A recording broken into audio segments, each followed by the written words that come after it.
Čo je ESG? Skratka ESG je odvodená od environment, čiže životné prostredie. Social, čiže sociálny aspekt. Governance, čiže kontrola, vedenie.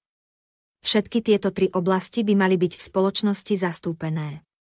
Sú kľúčové pre každú spoločnosť. Každý zamestnávateľ týmto dáva najavo, že mu záleží na etickom podnikaní, na životnom prostredí a tiež na zamestnancoch, o ktorých sa stará. Európsky parlament schválil ešte v roku 2023 smernicu o vykazovaní informácií o udržateľnosti podniku.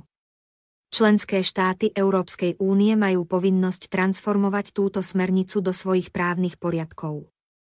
V podmienkach Slovenskej republiky sa táto smernica dotkne nasledovných spoločností.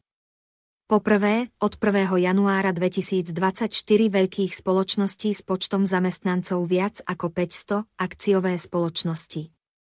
Po druhé, od 1. januára 2025 veľké spoločnosti s počtom zamestnancov viac ako 250, s obratom 40 miliónov eur alebo spoločnosti, ktorých celkové aktíva budú viac ako 20 miliónov eur.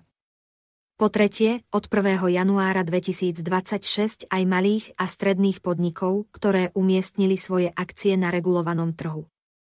Viete, ktoré informácie budú spoločnosti povinne zverejňovať? Environmentálne informácie, napríklad klimatické zmeny, znečistenie, voda a vodné zdroje, biodiverzita, využívanie zdrojov.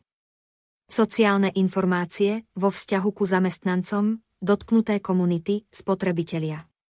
Informácie o riadení spoločnosti, výkon podnikateľskej činnosti. Spoločnosti budú zverejňovať postup hodnotenia dopadu pri každej oblasti udržateľnosti. Tieto informácie budú spoločnosti zverejňovať v rámci výročnej správy.